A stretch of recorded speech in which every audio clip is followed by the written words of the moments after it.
So our question 4 of the CHRP November 2022 paper, and question 4A says, as a human resource manager, explain ways in which Abraham Maslow's hierarchy of needs theory may be applied in the organization.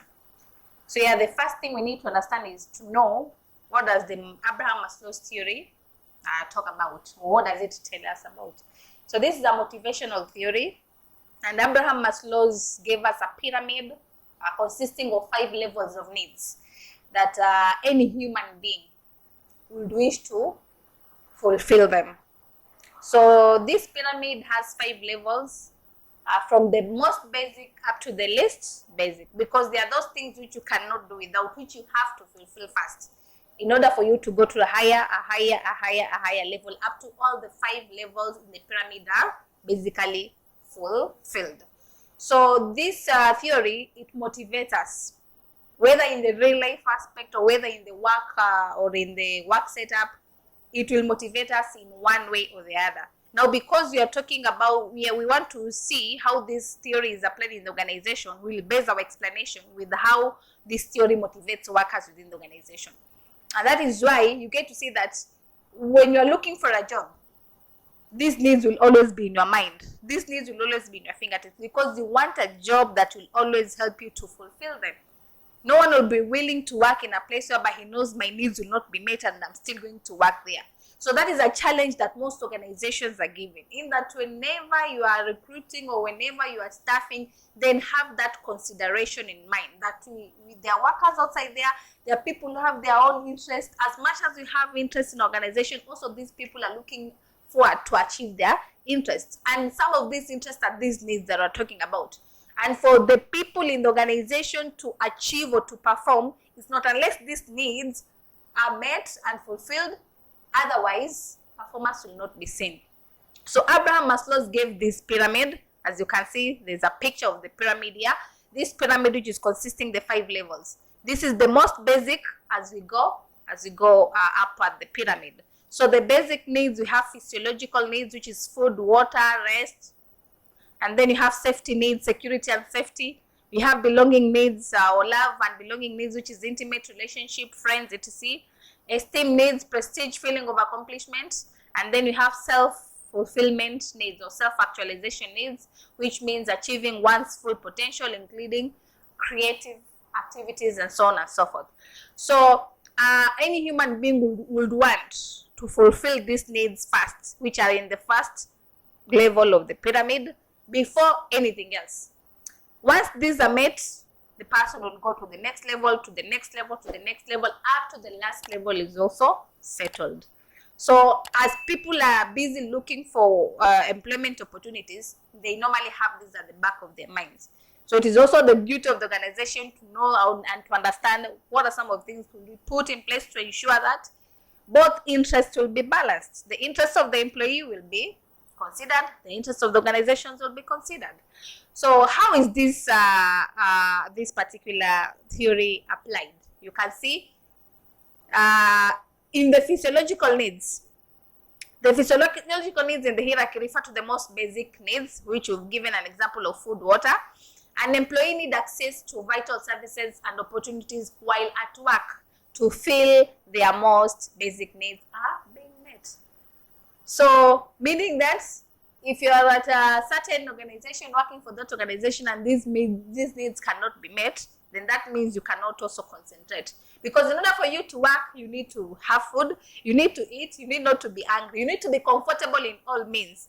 Meaning I can eat, meaning I can get water, and meaning I can have shelter while working at this particular place. So if this kind of work does not support me in terms of fulfilling these needs, then what's the need of me continuing to stay there? When you look at number 2, safety needs are talking about security and safety. Applied in the organization level, how? Safety is another vital need that can impact on your overall satisfaction with your workplace. It's natural to worry about your own safety and the safety of your loved ones. For example, one of your priorities might be to provide a safe living space for your family, which is why you work hard to provide for that need. So at work, it is also important to feel that your physical safety is valued and prioritized. You should feel that your resources and personal property are safe and protected. So if you don't have that sense of safety when you're working in that organization, that's good at zero, because you'll not be motivated to continue working there, because you are here but you are like in a 50-50 chance. I don't know if I'm safe. I don't know if tomorrow I'll wake up at this point in time. Basically because the working organization you are working with, it's made up of risk operations and something like that. So safety is also something that most employees look at it. As much as I need safety for my family, safety for myself, because I'm the one looking after my family. So if I'm not safe at the workplace, how will I ensure safety of my family? Something like that. So it is the duty of the organization to ensure that the safety of employees is as well as safeguarded. And then when you check at number 3, the level 3 of our needs is love and belonging. Whereby here you can talk of companionship, you can talk of family, and basically maybe how you relate with other people at the workplace. So let's check the explanation they are giving here. Love and belonging. Level of Maslow hierarchy is slightly different from the workplace than it is in the area of your life. If you feel you don't have a sense of belonging, you may not feel engaged at work or as motivated. It's not always easy for individuals to establish form of relationships at work. So companies that host social activities and offer more opportunities for relationship building outside the office tend to have higher rates of employee engagement than organizations which do not focus on such aspects. So as much as I need love, as much as I need companionship with my family, the same aspect that you can have, or the same aspect that you might want to get it with your family, you might also want to see it at your workplace.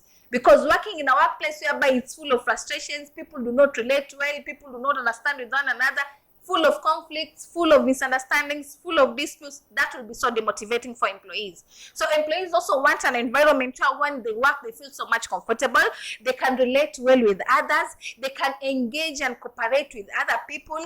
Even the organization can put activities like team building activities, which can help bring employees together. The sense of unity, the sense of peace, the sense of love, and so on and so forth.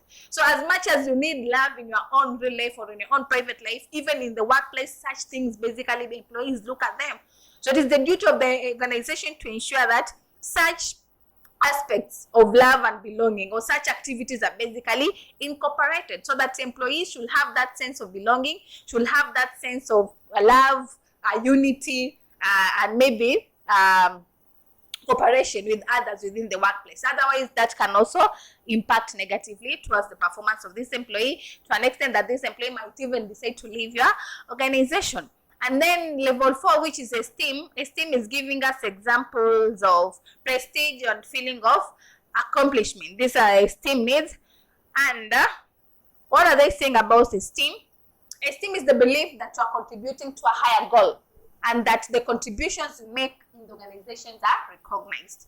In the workplace, it is important to feel that you are growing, you are advancing, and achieving results. And those around you recognize those results, as well as give you the required support. So if I feel I'm in an environment where I'm not appreciated, as much as I invest a lot of my time, ensure that I meet and exceed expectation, there is no one trying to recognize what I do. There is no one trying to appreciate what I do. That might demotivate me as a worker.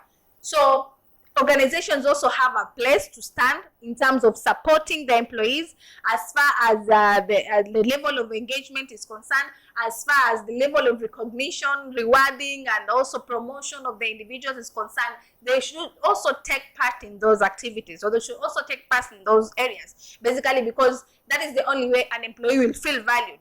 If I spend much of my time working and I meet and exceed expectations and you don't recognize me in any way, it will demotivate me.